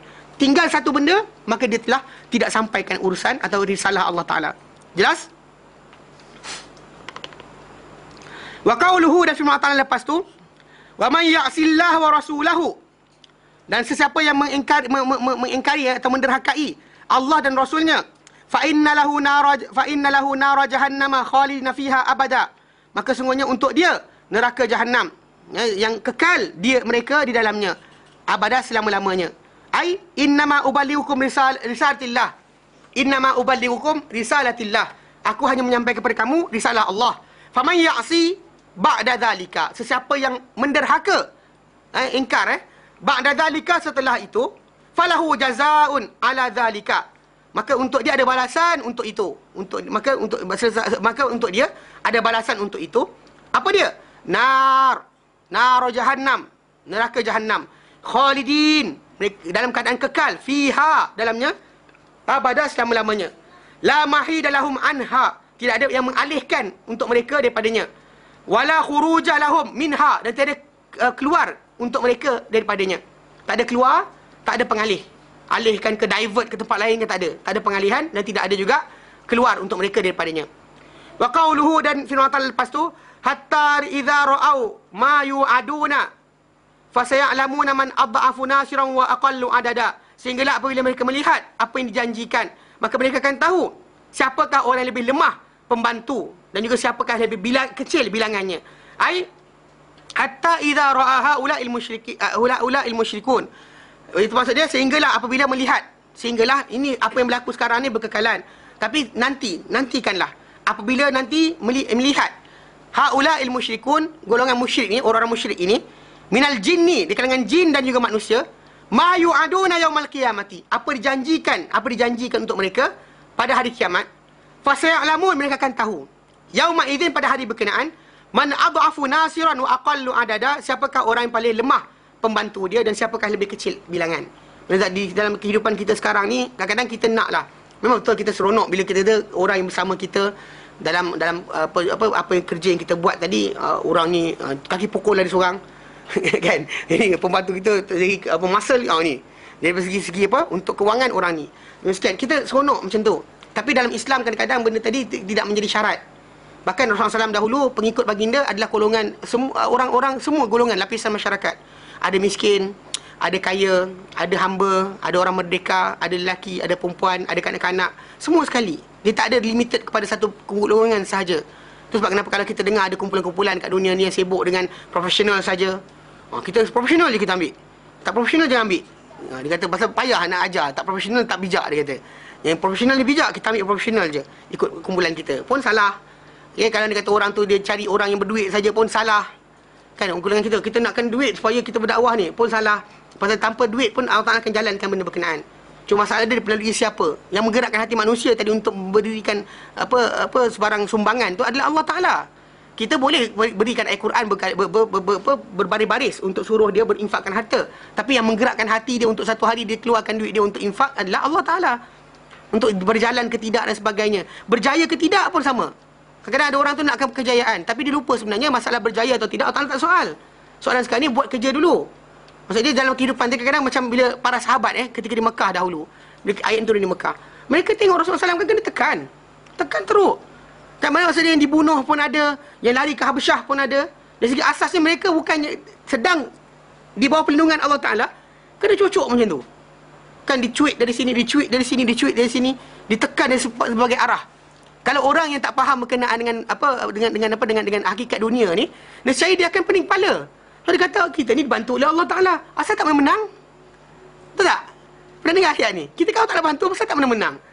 Kita kadang-kadang benda tu tadi Allah Ta'ala tahu. Pasal Rasulullah SAW tadi dia bersama dengan para sahabat.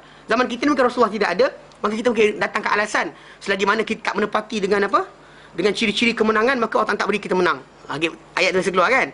Tapi sebenarnya tak macam tu. Pasal Rasulullah SAW tadi bersama dengan para sahabat, Allah Ta'ala tangguhkan. Bila patut menang, Allah Ta'ala tahu. Dan para sahabat jumpa Rasulullah, dia kata dalam satu hadis kan, dan mereka jumpa Rasulullah SAW ketika baginda sedang duduk di Hijr Ismail di bawah lembayung Kaabah. Mana shade of Kaabah tu, matahari turun, maka ada shade, maka Nabi duduk di situ. So dia datang jumpa Rasulullah SAW. Dia kata, ya Rasulullah, kau tak nampak tak keadaan kami ni teruk, payah, susah. Doa kepada Allah Ta'ala untuk kami. Doa kepada Allah Ta'ala untuk kami, selamatkan kami. Kan engkau utusan Allah Ta'ala, doa je lah. Lepas tu Nabi SAW kata, sesungguhnya orang sebelum kamu, ada kadang mereka ni yang disuruh tinggalkan agama dengan cara orang tu tanam badan dia, separuh badan dalam tanah, kemudian gergaji daripada atas sampai bawah, gergaji setengah, dan tidak mereka berganjak sedikit pun. Nabi kata apa? Tapi kamu ni, korang ni, Nabi kata adalah kaum yang mustajilun, kaum yang nak cepat menang, nak cepat, nak semua je kan, petik dapat. Kita Allah Ta'ala sayang, petik dapat. Tak, bukan macam tu. Maksudnya Islam ni bukan macam tu. Mana kita kata kerja kita sampaikan.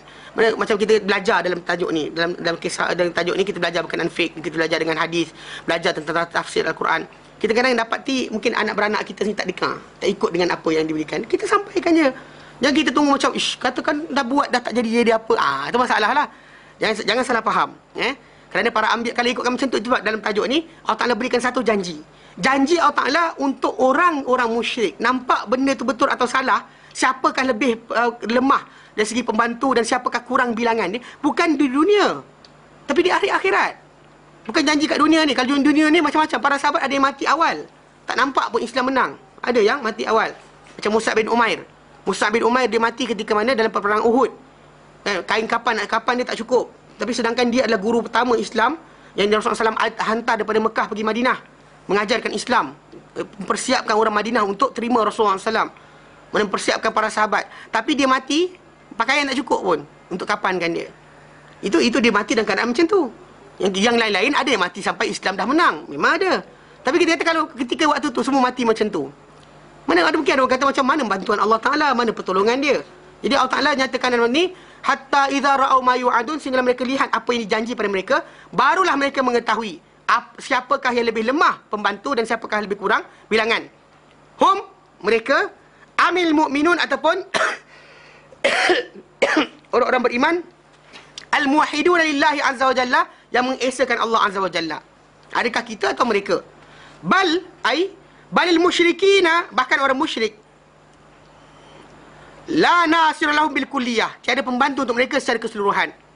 Wahum, dan mereka aqallu adada min junudillah, mereka lebih kurang bilangan bandingan tentera Allah. Kalau dari segi masalah ahli neraka, memang ahli neraka lebih ramai daripada orang beriman. Tapi tentera Allah Ta'ala lebih ramai daripada mereka. Kena faham Kalau ikut bilangan ahli syurga, ahli neraka, macam dalam hadis Nabi SAW menyatakan, dan Sahih Muslim, Sahih Bukhari, adalah 1001. 1 in a thousand. Mana seorang masuk, Adam ni masuk syurga, ada 909 dalam neraka. For each thousand, satu dalam 1000 saja. So mahal sebenarnya. Kalau kita kat Malaysia ni 28 juta sekarang. Baru 28 ribu je masuk syurga. Bilang-bilang tolak Pak Imam, Ustaz, hafal Quran dan sebagainya, berapa tempat ada? Tak cukup kot. Jadi itu sebab kenapa dia benda tu diberikan sebagai galakan kita, tarhib, supaya kita buat kerja. Walaupun dalam hadis Nabi terangkan ia akan dipenuhi jumlah tadi yang tak cukup tu dengan Ya'juj dan Ma'juj. Namun begitu, dan hujah itu juga digunakan oleh para ulama menyatakan Ya'juj dan Ma'juj itu adalah manusia, bukannya golongan jin, bukan makhluk asing. Bukan makhluk asing. Sebab bila Adam AS disuruh utuskan rombongan neraka, rombongan syurga, dia kata, ya Allah, siapakah rombongan neraka, apakah rombongan syurga, apakah dia? Lalu Allah Ta'ala kata pada Adam, daripada 1000 anak cucu kau, 909 dalam neraka, 1 dalam syurga. Maksud dia anak cucu Adam.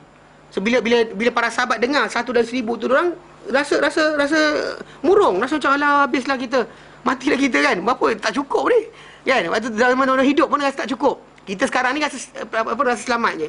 So bila para sahabat rasa macam tu, Rasulullah SAW pun kata kepada mereka, bergembiralah kamu, kerana daripada kamu satu, nanti 909 akan diambil daripada Ya'juj dan Ma'juj. Menunjukkan mereka adalah manusia juga, bukannya makhluk asing. Pasal dia mencukupkan ratio untuk anak Adam, ratio syurga neraka bagi anak Adam. Jadi mana kita kata, dan konsep tadi untuk menunjuk pada kita bahawa bagaimana bahayanya keadaan hari akhirat nanti, payahnya. Dan maksud dia bila kita kata aqallu adada, lebih sikit bilangan. Maksud bilangan apa? Dari segi ketenteraan dan bantu. Pasal dari segi bilangan, ahli neraka lagi ramai dari ahli syurga. Pasal dalam hadis Nabi nyatakan, bilangan ahli syurga neraka ni seperti bulu yang putih pada seekor lembu hitam. Ataupun umat Muhammad sendiri macam tu. Nilai jumlah kita nanti umat Muhammad di dalam hadis Nabi nyatakan separuh ahli syurga ni ada umat Muhammad. Separuh ahli syurga. Keseluruhan yang pada zaman Adam AS dahulu sampai ni, separuh dia tu adalah umat Muhammad.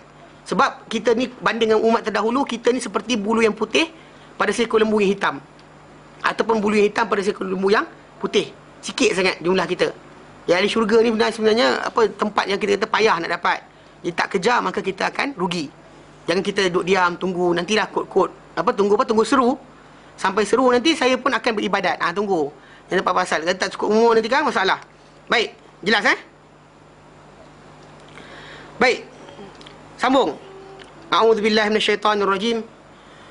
Qul in adri aqaribum ma tu'aduna am yaj'alu lahu rabbi amada.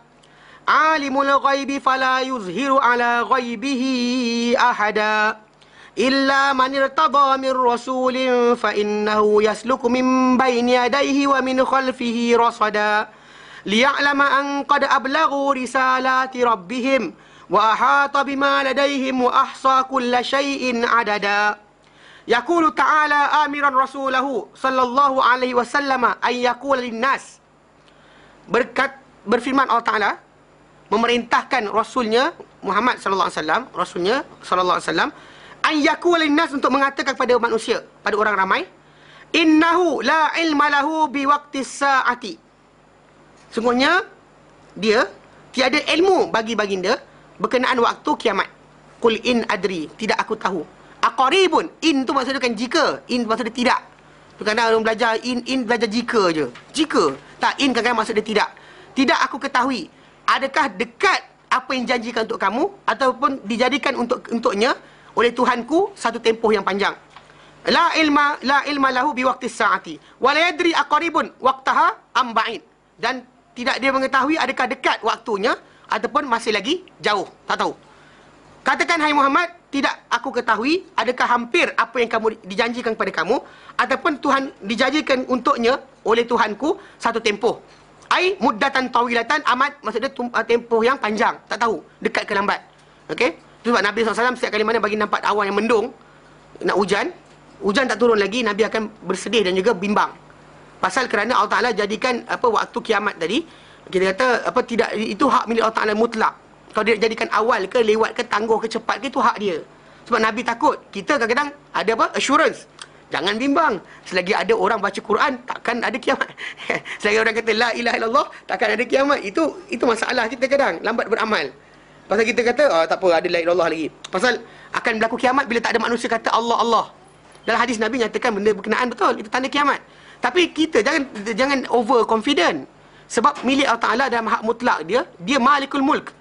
Dia adalah raja sekalian raja. Biadihil mulk, di tangannya kerajaan. Dia nak tukar apa dia buat. Sebab Nabi nampak awan mendung, Nabi takut. Nabi akan bimbang. Aisyah kata berubah wajah Rasulullah. Ketakutan.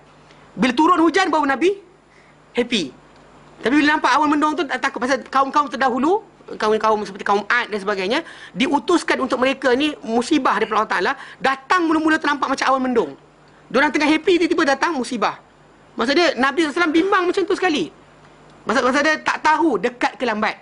Walaupun Nabi ni tanda kiamat, tapi Nabi masih lagi kata kerana Allah Ta'ala nak cepatkan, Allah Ta'ala cepatkan, itu hak dia. Bukan hak kita untuk judge dia. Kata macam, asal dia cepatkan pula, itu janji lain. Tak. You cannot say that. Because dia apa? La yus'alu amma yaf'al. Allah Ta'ala tak ditanya berkenaan apa dia buat. Anything dia buat, itu milik dia, itu hak dia. Hak mutlak.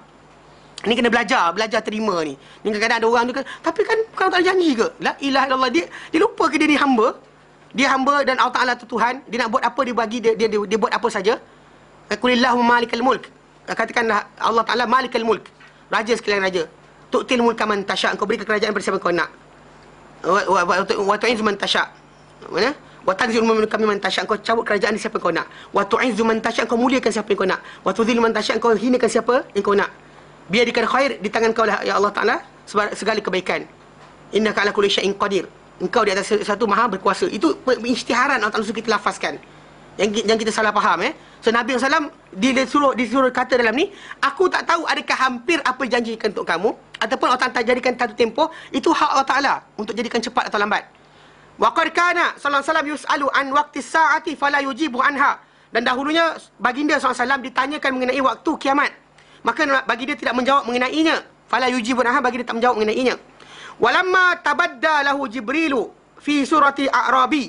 Dan apabila muncul menjelma kepada baginda Jibril pada rupa seorang Arab, seorang Arab Arab ni Badui, kana fiha fima yasa'alahu an anqala, adalah apa dia dalam apa yang adalah di dalam apa yang dia tanyakan baginda, bahawa dia berkata, wahai Muhammad, ya Muhammad, akhbirni anis sa'ah, fa akhbirni anis sa'ah. Kan lepas ditanya Islam apa, iman apa, ihsan apa, lalu ditanya fa akhbirni anis sa'ah, maka beritahu aku wahai Muhammad mengenai kiamat. Qala, baginda bersabda, mal mas'ulu anha, tidaklah orang yang ditanya mengenainya bi'a'lama, lebih mengetahui, minas sa'il, berbanding orang yang menanyakan. Kalau kau tak tahu, aku lagi tak tahu. Tadi kau test aku kan, maksud dia kau tanya aku sebut Islam apa, kau kata betul. Iman apa, kau kata betul. Ihsan apa, kau kata betul. Sekarang kau tanya, kalau kau tak tahu, aku lagi tak tahu. Mal mas'ulu anha, tidak ada orang yang ditanya mengenainya lebih mengetahui daripada orang yang menanyakan soalan. Walamma nadahu dhalikal a'rabi bisautin jahrawi. Qala, dan itu satu kisah. Dan satu kisah lain, dan apabila diseru, dipanggil menyeru, nadahu, menyeru baginda, dhalikal a'rabi, laki Arab, dan hadis yang lain dengan bisautin jahrawi, dengan suara yang kuat. Nabi tengah khutbah, dia faqala, lalu dia berkata, ya Muhammad, mata sa'ah. Muhammad. Dia ni kalau sebut dengar ya Muhammad, dia itu orang Islam, tapi dia ni Badui.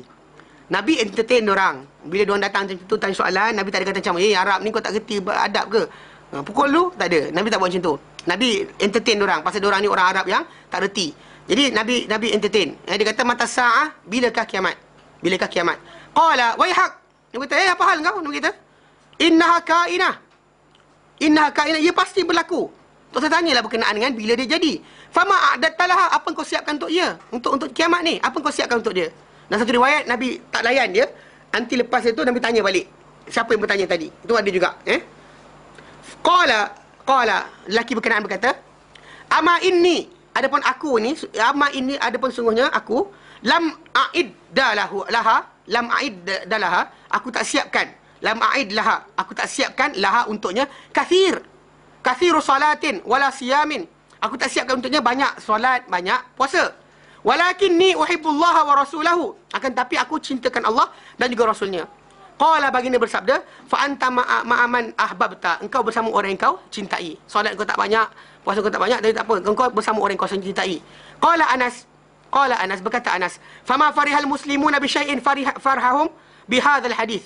Maka Anas bin Malik berkata, tidak adalah gembiranya bergembira orang-orang Islam dengan sesuatu seperti gembiranya mereka dengan hadis ini. Kerana hadis ini jaminan siapa cinta Rasulullah SAW, cinta Allah Ta'ala, dia akan bersama dengan Rasulullah SAW pada hari akhirat nanti. Ini satu jaminan. Cuma masalah tadi, cinta tadi betul ke tidak, tipu ke bohong, Allah Ta'ala je tahu. Kadang kita nak zahirkan depan orang, ada kan kita kata macam, kenapa pakai serban, pakai jubah? Cinta Rasulullah, ya ke tidak, Allah Ta'ala je tahu. Ke ikut orang, Wallahualam. Kan kadang-kadang ada orang pakai serban, kenapa ikut Rasulullah? Tak, kadang-kadang pakai tarikat. Kan dia, guru dia pakai, kalau pakai serban ni nanti kau boleh terbang dan sebagainya, pun ada juga. Ini kena faham tau, pasal manusia ni dalam beramal, ada orang kadang-kadang dia buat benda tu pasal nakkan habuan dunia. Habuan dunia yang dia nak. Benda tadi banyak berlaku. Kan ada orang selawat untuk apa? Cantik muka. Pun ada juga. Ada orang selawat untuk apa? Untuk supaya dia berjalan atas air dan sebagainya. Ada orang dia selawat supaya, mana sayang dia tadi kadang-kadang bukan benda tu betul sayang, tapi materialistik. Lebih kepada benda keperluan peribadi dia. Dia tak pernah bimbang berkenaan dengan Rasulullah SAW, apa punya sirah, tak pernah belajar berkenaan Rasulullah. Tak boleh lah. Di zaman kita sekarang ni banyak orang berkata cinta Rasulullah, tapi kisah hidup Rasulullah tak pernah tahu pun. Tak pernah belajar. Diterjemahkan pada bahasa, nak bahasa Inggeris pun ada sekarang ni. Bahasa Arab tak kita baca, bahasa Melayu dah ada, lama dah, tapi tak baca-baca juga. Kenapa tak tahu? Nak tunggu keluar bahasa Jerman kot. Boboh sampai, saya dapat dah baca. Padahal dia orang Melayu, kan nak baca-baca lah. Benda tu ada dalam kehidupan kita sekarang ni. Ruang untuk mengenal Rasulullah SAW tu cukup luas. Tapi banyak orang take for granted, dia tak pernah belajar pun. Apalagi belajar tentang mukjizat Rasulullah, mengenal bukti-bukti kebenaran Rasulullah, tak nak belajar. Pasal kita manusia ni perlukan kepada dorongan. Bila kita nak percaya seseorang, perlukan kepada tolakan, bukan setakat percaya buta-buta, tak. Pasal ada beza orang yang tahu benar Quran turun dengan orang yang ikut-ikut saja. Dalam hadis Nabi SAW, dalam ayat Quran dalam surah Ar-Ra'du ayat ke-19. Surah Ar-Ra'du ayat ke-19, Allah Ta'ala nyatakan, Afaman ya'lamu, adakah orang-orang yang mengetahui, annama unzila ilaika min rabbikal haq, bahawa apa yang turun kepada Muhammad dari Tuhanmu hak, benar. Orang yang tahu benda tu benar, mana Quran tu turun, dia tahu benar. Adakah orang ini kaman huwa a'ma, sama seperti orang yang buta? Sama seperti orang yang buta. Innama yatadhakkaru ulul albab, hanya akan beringat orang-orang yang mempunyai akal. Dalam ayat ini para ulama bahaskan, dia kata apa? Dalam ayat ini Allah Ta'ala nyatakan, barang siapa yang tahu Muhammad dapat wahyu dari Allah, benar dari Allah, dia tahu orang ini celik. Siapa yang tak tahu dan cuma ikut-ikut orang saja, orang kata kenapa? Kena cakap, jangan tak cakap, dia kata kan. Contoh macam kisah Nabi dalam hadis Nabi Sahih Muslim, Nabi terangkan berkenaan soal jawab kubur. Nabi kata tentang orang yang beriman, bila dikata kepada dia, siapakah lelaki ini yang diutus kepadamu, dia akan kata huwa Muhammad Rasulullah. Tapi bila orang yang ragu-ragu ataupun orang yang munafik, bila dikata kepada dia, siapakah lelaki ini yang diutus kepadamu, dia kata apa? Kami dengar orang ramai kata Muhammad, kami pun kata Muhammad. Ikut-ikutan je lah. Dan dalam zaman kita sekarang ni, lebih-lebih lagi yang Islam geografi, iman geografi, Islam geografi, kan, pasal dia lahir tempat negara umat Islam, anak orang Islam, dan dilafazkan tadi kadang-kadang tak kenal pun. Kenapa? Take for granted, dia tak pernah belajar pun. Kan, dia benda tu ada, aku dengar hari tu apa tak kisah, biarkan. Dia tak nak belajar pun. Benda ni tadi takkan jadi sama. Pasal orang yang beramal kerana dia tahu dengan orang yang beramal kerana ikut-ikutan, takkan sama. Allah Ta'ala kata, siapa yang tahu Muhammad Rasulullah betul turun pada dia Quran daripada Allah Ta'ala, orang ni tahu dia celik. Siapa yang tak tahu, ikut-ikut saja, orang ni buta. Dan erti kata lain, sekarang ni macam hadir depan saya, orang yang datang belajar, actually orang yang boleh belajar, mempunyai akal yang waras, mempunyai kemampuan, masa ada dan sebagainya. Secara tak langsung sepatutnya ada effort dibuat untuk mengenal Rasulullah SAW. Macam orang yang datang masjid ketika mana hari Maulid kan, saya kata tu kat Shah Alam, diorang buat kan gedung-gendang, ramai datang macam pesta. Macam-macam ada. Macam-macam ada. Kan? Yang ni jual barang, yang jual jubah, yang jual kismis, yang jual sekian. Terkejut saya bawa kawan saya orang Arab, dia terkejut, apa benda ni, dia kata. Mana orang tu tadi besok lusa tak datang dah masjid. Confirm lah. Kan? Cuma hari tu jadi satu pesta besar. Tapi kita kata dalam konsep sama, kalau hari berkenaan ditunjukkan mukjizat Rasulullah, diajarkan tentang apa ayat Quran, lebih baik daripada orang bergendang-gendang saja. Kan tak kenal, tak tahu kenapa tak tahu. Ini Maulid Bidibai. Dikatakan ada fadilat yang banyak kalau kita baca, dia kata. Maulid cara orang ni, Maulid cara orang tu, Maulid cara orang sekian, semua ada tarikat masing-masing. Tapi kita kata Rasulullah tetap tak dikenali. Orang tu balik, dia cuma dapat beli jubah, kismis dan sebagainya. Tak kenal Rasulullah SAW pun, balik besok lusa, perangai tak senonoh juga. So konsep dia memang takkan sama. Kerana orang yang mengetahui ni, dia akan buat di atas dasar nyata. Bila ditinggalkan perintah, ditinggalkan larangan Allah Ta'ala yang dibawa oleh Rasulullah SAW, dia tinggalkan dalam keadaan apa? Dia yakin itu arahan daripada Allah Ta'ala. Adapun orang ikut-ikut saja, dia kan follow lah. Kalau orang ramai pergi kanan, dia pergi kanan. Orang pergi kiri, kiri. Ustaz kata boleh, dia kata. Dia tak belajar. So konsep ni kena faham balik Kita kata pasal cinta Rasulullah SAW tadi, patutnya dia macam lelaki tadi, dia macam orang Badui ni, dia perangai. Satu perangai apa tahu?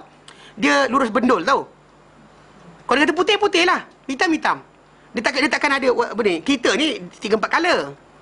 Bila kita kata putih tu, putih tumpuk-tumpuk ke putih belang-belang. Kita ada macam tu dalam idea kita. Dia ni orang Badui ni, dia tak macam tu. Kalau dia kata putih-putih, hitam-hitam. Lurus bendul tahu, lurus bendul. Macam kita kat Malaysia ni orang asli. Tahu? Tak ada bahasa berkias. Ini kawan saya cerita lah. Bila yang ni kawan saya cerita, yang kisah yang rimau tu saya tak pasti betul ke tidak. Tapi yang cerita kawan saya cerita dekat Pahang. Dia masuk kedai, ni depan dia cerita. Kawan saya hidup lagi dekat Kuantan. Dia cerita dia waktu dekat Pahang, orang asli kat situ ramai juga. Jadi dia cerita masuk kedai, tiba-tiba ada orang asli datang. Habis mati depan tadi. Belanggar. Teruk betul. Lepas tu ada seorang pakcik tu sambil-sambil mendam, minum kopi. Mana nak buat macam mana? Malang tak bau. Malang tak berbau. Datang dia, orang asli cakap apa? Tak ada bau-bau, dia langgar terus. Dia kata, mana ada bau-bau? Betul lah, mana ada bau? Lu sibuk bau-bau apa benda? Kan malang tak bau dah. Dia kata tak ada bau-bau, dia langgar je. Dia kata, dia langgar je. Itu konsep diorang, kepala diorang macam tu. Orang Arab Badui macam tu juga. Bila dia kata aku sayang Rasulullah, macam tu je. Dia out of, orang kata nothing kan, dia boleh sayang macam tu je. Macam kita sekarang ni perlu sebab, perlu kenapa, perlu sekian lain. Pasal kita pada reasoning. Dan kerana reasoning tadilah kena belajar. Bukannya dengan apa? Tuk diam, kok nanti datang cinta. Tunggu cinta apa? Terbelah apa? Cinta apa? Cinta bertasbih. Sampai cinta bertasbih. Tak bertasbih cinta. Macam tu cinta bertasbih je lah. Tak faham kan? Kadang-kadang mengarut orang ni. Okey. Baik, kita berhenti kat sini insyaAllah. Dalam ni kita habiskan nanti insyaAllah sikit lagi berkenaan dengan apa surah jin ni, yang mana tajuk yang alimul ghaib ni actually agak intens juga kita kena bincangkan, kerana ini tajuk berkenaan banyak orang langgar. Zaman kita sekarang ni ada orang kata dia kasyaf lah, tahu benda ghaib lah, apa jadi besok lah, barang orang hilang dan sebagainya. Ayat ini adalah ayat yang menafikan siapa-siapa kata nampak jin ke, kawan dengan jin ke, ayat ini akan menafikan dia. Kerana apa? Kerana dalam tajuk ni Allah Ta'ala berikan satu sifat khas bagi dia, dan dia hanya buka pada rasul-rasul yang saja perkara ghaib, tidak ada pada yang lain. Siapa-siapa mengaku benda ghaib yang lain, maka kita reject. Kita bincang kemudian insyaAllah. Wallahu a'lam. Wa sallallahu ala sayyidina Muhammad wa ala salamul hamdulillah alamin. Subhanaka hamdika asyhadu an la ilaha illa anta astaghfiruka wa atubu ilaik. Assalamualaikum warahmatullahi taala wabarakatuh.